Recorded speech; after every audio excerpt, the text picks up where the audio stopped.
Bismillahirrahmanirrahim. Alhamdulillahi Rabbil Alamin. Wassalatu wassalamu ala asyrafil anbiya'i wal mursalin.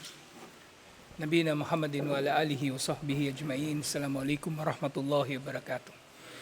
So yun insyaAllah akidah, tiyatalakay pa rin natin yung istighatha at dua.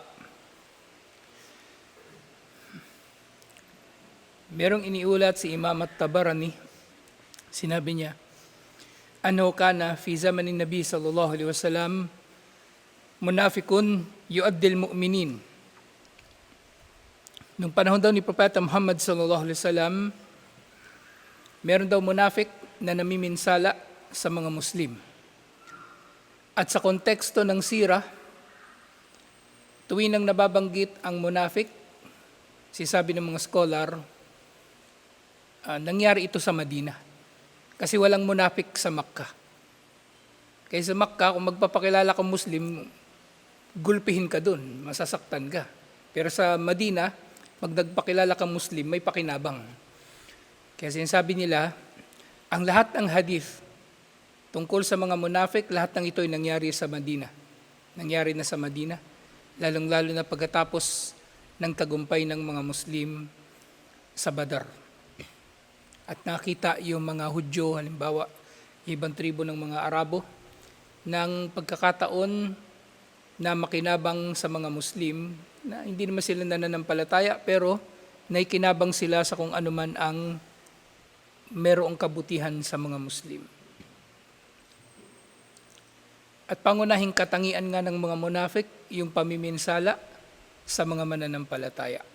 Pangunahin nilang katangian yun. Kasi siyempre, wala namang gagong munafik aamin, di ba? Na munafik siya. Pero, yun nga, sa kabila ng may kita niyo yung mga ginagawa nila, yung mukha silang banal, yung nga katulad sinabi ni Allah dun sa Suratul Munafikin, tu'jibuka ajsamahum, yung mga munafik, bibilib ka sa kanilang mga itsura. Mukhang banal eh. At makikinig ka talaga. Tas ma'likawlihim, kaannahum khusyubum musannada. Mapapaniwala ka ng kanilang mga sinasabi. Mahusay magsalita. Na para bang sila ay mga kahoy na nakatindig. So, na ano talaga sila, naninindigan. Kumbaga. Pero nakasandal. Kumbaga, hindi tatayon sa sarili nilang mga paa. Pero ganun sila. Na ang mga munafik, yun ang unang ano. Kapag meron kayong makitang Muslim na marami sa kanyang ginagawa o sinasabi, nakakapinsala sa mga Muslim, maniwala o hindi mo maniwala. Magduda na kayo. At kapag sa pagdududa nga, pinahintulutan ang pagdududa. Okay? Ang sinabi nga doon sa aya, nabanggit ko na ito nung nakaraan, na sinabi ni Allah, Ya ayyuhalladhina amanu ijtanibu kathiran minadh-dhann inna ba'dadh-dhanni ithm. O mga nanampalataya, iwasan ninyo ang marami sa mga paghihinala dahil ang ilan sa mga paghihinala ay kasalanan. Ibig sabihin ilan lang, pero pwede kang maghinala. Lalong-lalo na kung ang paghihinala nito ay ayon sa batayan. At bakit tayo maghihinala? Hindi ba masama maghinala? Hindi masama maghinala. Ang masama yung pinaghihinalaan mo yung mabuting tao na hindi naman dapat paghinalaan.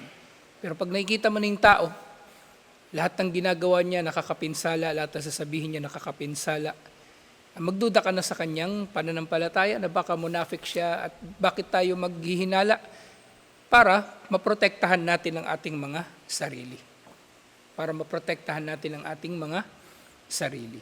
Kasi yan, halimbawa, may kita nyo na yung tao, chismoso, tapos dikit pa kayo ng dikit. Yung mga anak nyo, hinahayaan nyo lang pupunta doon sa bahay ng chismoso. Hindi nyo makokontrol kung anong kaya niyang gawin sa inyo o sa pamilya ninyo. So itong munafik daw na ito sa Madina, faqala ba'dahum qumu bina nastagitu bi Rasulillahi sallallahu alaihi wasallam min hadal munafik. Faqala sallallahu alaihi wasallam, innahu la yustagathu bi wa innama yustagathu billahi azza wa jal. Sa sobrang pamiminsala ng munafik na ito, nag-usap-usap yung mga sahaba na pumunta raw sila kay Propeta Muhammad sallallahu alaihi wasallam at hihingi sa kanya ng tulong laban sa munafik na ito. Pero nung pumunta na sila kay Propeta Muhammad sallallahu alaihi wasallam, sinabi niya, "Innahu la yustagathu bi wa innama yustagathu billahi azza wa jalla." Hindi kayo maaring magpapasaklolo sa akin sa bagay na yan. Si Allah lang ang pwede niyong hingian ng saklolo. Kasi ano ba yung bagay na hinihiling ng mga sahaba? Laban doon sa munafik. Pero di ba pwede ka naman humingi ng tulong sa kapwa mo tao kung yung ihihingi mo ng tulong ay kaya naman niyang gawin at hindi naman kabilang sa mga kapangyarihan lang ni Allah. Ibig sabihin pwedeng gawin ng tao. Yung hinihiling nila kay Propeta Muhammad sallallahu alaihi wasallam, kumbaga kumilos laban sa munafik na ito. Pero nga, si Propeta Muhammad sallallahu alaihi wasallam, ang katotohanan niyan sa kanyang pakikitungo sa mga munafik, hindi siya kailanman kumilos laban sa mga munafik o kahit nagplano man lang. Walang naiulat na nagplano siya laban sa mga. Hinahayaan lang niya yung mga munafik na kumilos sa Madina at si Allah na ang nagsisiwalat tungkol sa kanila, tungkol sa mga plano nila. At si Allah na ang, halimbawa niyan, ipinagtanggol ni Allah si Propeta Muhammad sallallahu alaihi wasallam at si Aisha radhiyallahu anha nang pinagbintangan si Aisha ng mga munafik na nangalunya daw siya. At iba't iba pang mga katulad yun. Kaya ngayon Khawarij, yung doktrina nila na pinagbibintangan nila na munafik yung mga Muslim na hindi nakikiisa sa kanila, kaya pinapatay nila, yun ay malaking bidaa, kalokohan na inimbento lang nila. Walang ni isang munafik ang pinapatay ni Propeta Muhammad sallallahu alaihi wasallam. Wala. So, ang ibig niya sabihin dito, wala siyang aksyon na pwedeng gawin. Kasi tanging si Allah ang tunay na nakakaalam kung sino ang munafik. E paano yun, di ba? Sinabi pa nga niya kay Hudayfa bin al-Yaman kung sino-sino yung mga munafik na nagtangka sa buhay niya. Ibig sabihin, kilala niya. Oo, kilala niya. Pero syempre, ang ibig niya sabihin din dito, sige, kilala niya ang ilan, pero hindi rin siya nga makakakilos laban sa mga tao na ito. Si Allah ang tanging makakakilos laban sa mga tao na ito. Kasi ang munafik, kung papatulan sila ni Propeta Muhammad sallallahu alaihi wasallam, gagamitin lang nila yon laban kay Propeta Muhammad sallallahu alaihi wasallam. Lalaki lang din yung fitna. So hindi madaling kalaban ang mga munafik. Hindi madaling kalaban ang mga munafik. Matatalino yung mga yan. Matatalino ang mga yan. Kumbaga, bawat hakbang ng mga yan, alam na nila kung ano yung susunod na gagawin para mapinsala ang mga Muslim na katulad nga ng ginagawa ng munafik dito sa hadith na ito. Hindi na binanggit yung kanyang pangalan, pero kung ang mga sahaba ay nababagabag na masyado sa kanya, ibig sabihin napakatindi talaga ng kanyang pinsala hanggang sa lumapit na sila kay Propeta Muhammad sallallahu alaihi wasallam. Sinabi ni Propeta Muhammad sallallahu alaihi wasallam na kay Allah sila humingi ng saklolo. At yung iba pang mga kahulugan ng hadith na ito, so dito binanggit ni Sheikh Abdullah bin Jarrallah, sinabi niya, ang munafik na binabanggit dito, ito pala, nabanggit pala rito. Huwa Abdullah bin Ubay bin Salul, raisul munafikin. So itong munafik na nireklamo ng mga sahaba, kay Propeta Muhammad sallallahu alaihi wasallam ay walang iba kundi si Abdullah bin Ubay bin Salul, ang pinuno ng Khazraj, yung pinuno ng tribo ng Khazraj, na siya rin mismong pinuno ng mga munafik. Na bago pa dumating si Propeta Muhammad sallallahu alaihi wasallam sa Madina, actually plano niya na pag-isahin ang mga tribo ng Aus at Khazraj at siya yung magiging presidente, kumbaga siya yung magiging hari nila. Pero naudlot ito nang dumating si Propeta Muhammad sallallahu alaihi wasallam nag-hijrah. Kaya sinasabi ng mga scholar, maaring isa ito sa mga motibo ng kung bakit ganito ang trato ni Abdullah bin Ubay bin Salul laban kay Propeta Muhammad sallallahu alaihi wasallam at sa mga mananampalataya. So, si Abdullah bin Ubay bin Salul, sa lahat ng mga sabuatan sa Madina, naroon siya. Yung chismis kay Aisha, yung sabuatan doon sa Ghazwatul Khandaq, yung sabuatan sa pagitan ng Quraysh at ng Qurayza, nandun siya, lahat-lahat. At namatay siya nung tapos na yung Fathu Makkah, doon lang siya namatay. Si Abdullah bin Ubay bin Salul.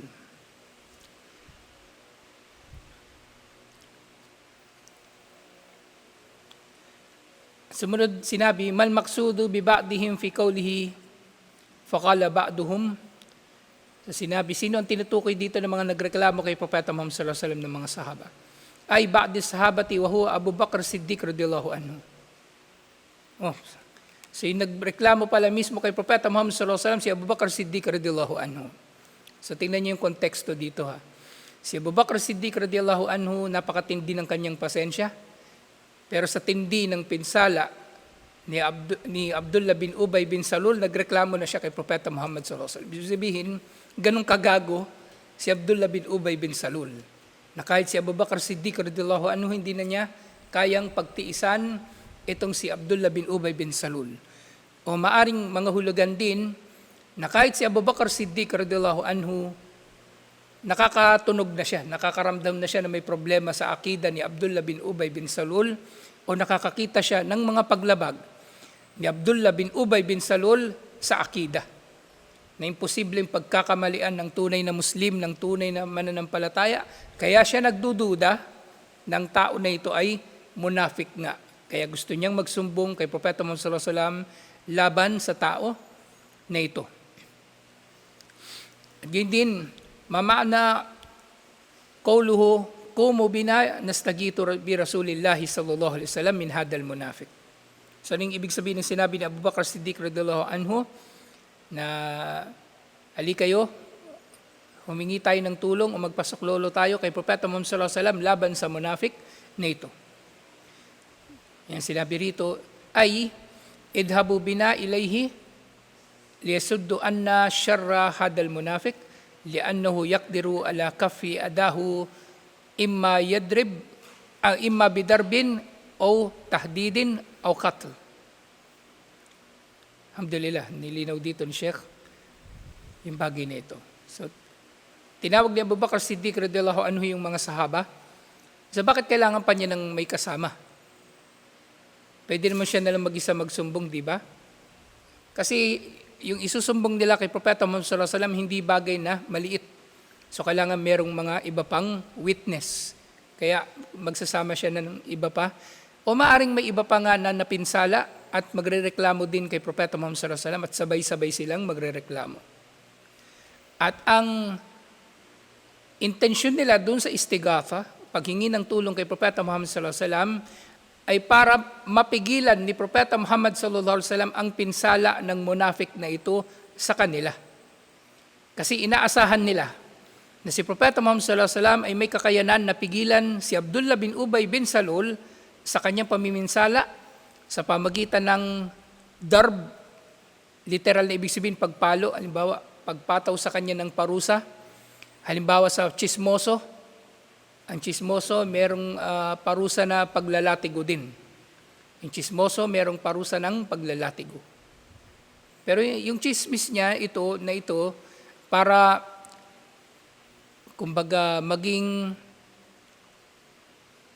karapat-dapat siya sa ganun kalaki na parusa, ay malaking chismis din. Lalong-lalo na kung nagchichismis siya na nakikiapid yung tao, halimbawa, katulad nga ng ginawa kay Aisha, radhiyallahu anha, na anak nga ni Abu Bakr Siddiq radhiyallahu anhu, at maaring may kinalaman din yung itong chismis laban kay Aisha na inirereklamo ni Abu Bakr Siddiq radhiyallahu anhu laban doon kay Abdullah bin Ubay bin Salul. Yun yung darb na tinutukoy dito. O tahdid, ibig sabihin warning o banta. Na pagbabantaan ni Propeta Muhammad sallallahu alaihi wasallam si Abdullah bin Ubay bin Salul na huwag na niya ulitin yung kanyang mga ginagawang pamiminsala. At hindi lang nga, nalakay na rin natin, di ba yung naalala niyo yung Masjid Dirar, meron silang tinayo na masjid para maging tambayan ng mga chismoso at para sirain yung kapatiran ng mga Muslim sa Madina. So si Abdullah bin Ubay bin Salul din ang pinuno doon. At gayon din, maaring yung katal papatawan siya ng parusang kamatayan ni Propeta Muhammad sallallahu alaihi wasallam. Parusang kamatayan. Kasi minsan ng chismis, kung may kinalaman na dito ang estado, at hindi lang ito personal na chismis, yung chinichismis niya yung tao, maaaring chismis ay nakakaapekto na sa estado, maaaring abot na ito sa kaso ng treason, pagtatraidor.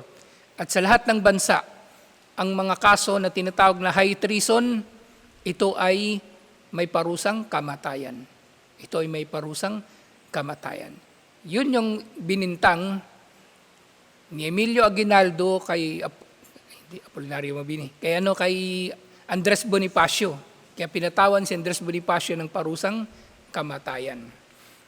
Treason, pagtatraidor sa gobyerno na gawa-gawa ni Emilio Aguinaldo. Walang kwenta yun, yung gobyerno ni Emilio Aguinaldo, gawa-gawa niya lang yun. Walang totoong gobyerno noon. Kaya hindi ako naniniwala na siya yung unang presidente. Wala yun, siya lang yung naniniwalang presidente siya. So, sumunod, limada ankara Rasulullah sallallahu alaihi wasallam al-istigatatu bihi fi hayatihi ma'annahu qadirun ala dalik.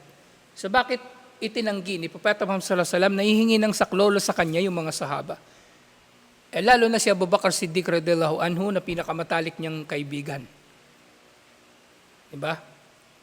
Kaibigan na niya, tapos biyanan pa niya, tinanggihan niya si Abu Bakar Siddiq radhiyallahu anhu. Samantalang may kakayanan naman siya na gawin yung mga bagay na yun, yung hinihiling nila. Na patawan ng parusa, si Abdullah bin Ubay bin Salul, o kaya bigyan ng warning, babala, o kaya patayin, patawan ng parusang kamatayan. Bakit tinanggi ni Propeta Muhammad sallallahu alaihi wasallam? So dito sinabi, ankara dalika himayatan litawhidi wa saddan liwasail syirk. Unang-una ay para mapagtibay at maprotektahan ng tauhid at maisara ang pinto ng syirk. Okay? So itinatanim ni Propeta Muhammad sallallahu alaihi wasallam kina Abu Bakar Siddiq radhiyallahu anhu at sa iba pang mga sahaba ng istighatha unang-una kay Allah. Okay? Na yun nga, lilinawin nga natin, pwedeng humingi ng tulong sa tao. Pero, ang pinakamainam na paghingi ng tulong sa tao ay ang humingi muna tayo ng tulong kay Allah. Naintindihan nyo? Wala kang trabaho, mangutang ka kay Manong. Bago ka mangutang kay Manong, magdua ka muna kay Allah na magkapera ka. Naintindihan nyo? Yun ang pinakamainam na pagkuha ng sabab o paraan para masolusyonan yung problema mo. Bago ka lumapit sa tao, lumapit ka muna kay Allah, inshallah. Kahit pa doon sa mga bagay na pwede ka naman lumapit, o pwede mong ilapit o pinahintulutan na, iihingi ng tulong sa tao, inshallah. At ganyan din, wa'adaban, watawaduan li rabbihi. Siyempre, ito ay pagpapakumbaba daw ni Propeta Muhammad sallallahu alaihi wasallam sa kanyang Panginoon na hindi niya tinanggap yung paghingi sa kanya ng saklolo ng mga sahaba dahil ayaw niya na magiging katambal siya ni Allah sa kahit na anong paraan. Wa tahdiran lil ummah min wasail syirki fil aqwali wal af'al. At yun din, gusto niyang isara yung mga pinto ng syirk, paraan ng syirk sa pamagitan ng pananalita at gawa. Di ba yung istighatha, maaring ito ay ine-express din ng tao sa kanyang pananalita. Diba yung anak mo namatay, tapos sabihan mo yung doktor, buhayin mo yung anak ko, shirk yun, na nasa dila, pero maaring shirk din yun na nagmula sa iyong puso. Kaya dapat malinaw ang mga bagay na yun. At syempre, maaring kasama din doon nga yung sinabi ko kanina, na matindi ang mga munafik, hindi sila basta-bastang matitinag. Hindi sila basta-bastang matitinag. Planado nila yung mga bagay-bagay na ginagawa nilang pamiminsala sa mga tao. Sumunod, urkur syahid min al-hadith lil bab wa mal ladhi yustafadu minhu.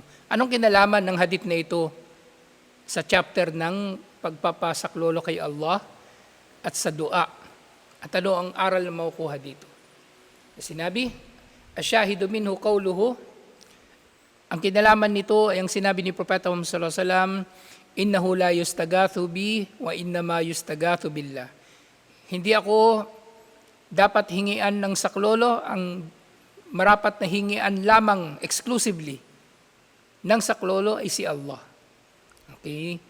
So kung hihiling man tayo ng saklolo sa tao, unahin muna nating humingi ng tulong kay Allah. Unahin natin magdua kay Allah, inshallah. At yun din, dagdag na aral dito, istufado minhu, anna man da'a ahadan minal makhlukin aw istagatha bihi fima la yaqdiru alayhi illallah faqad ashrak. Faqad ashraka asyirkul akbar al-mawjib lil khuludi fin nari iyadan billahi min dalik. So yung pinakamalaking aral dito, sino man ang magdua, manalangin o humiling o humingi ng tulong sa sino mang nilikha, tao man, rebulto, Diyos-Diyosan, pusa. May mga ngayon, may bagong sekta ngayon, yung mga Muslim na sekretong sumasamba sa pusa. Yung sektang Pusawiya. Pusa raw, nagdadala ng swerte, nagtataboy ng jin, kung ano nung mga paniniwala nila. Yung mga mga sumasamba na yun sa pusa, yung mga ganun. Sino man daw ang humingi ng saklolo sa nilikha, sa anumang bagay na si Allah lang ang merong kakayanan dito, yan, yung mga pagtataboy ng jin, kapangyarihan yan ni Allah eh. Tapos sinuugnay nila sa pusa. Yun ay shirk. At sila ay maaring nakapag-shirk na nga ng shirkun akbar, kasi maaring nandun pa lang sila sa antas ng shirkun asgar sa mga pamahiin. Pero lahat nga ng shirkun asgar ay pinto patungo sa shirkun akbar, at maaring pag nasadlak na nga sila sa shirkun akbar, magiging wajib na sa kanila ang manatili sa impyerno habang panahon, at nagpapakupkop tayo kay Allah laban dito. Alhamdulillah, nalinaw na ang bagay na ito, ang kabanata tungkol sa dua at istigatha. Alhamdulillah. Sa susunod na topic dito, yung tungkol sa ayah, sinabi ni Allah subhanahu wa ta'ala, ayushrikuna ma la yakhluqu shay'an wa hum yukhlaqun. Tinatambal ba nila kay Allah sa pagsamba ang mga wala namang nilikha na kahit na ano, bagkus sila mismo ay mga nilikha lamang din. Yung mga rebulto, mga estatwa, mga painting o mga Diyos na kathang isip lamang ng mga tao. So tutuloy natin ito next week inshallah. Assalamualaikum warahmatullahi wabarakatuh.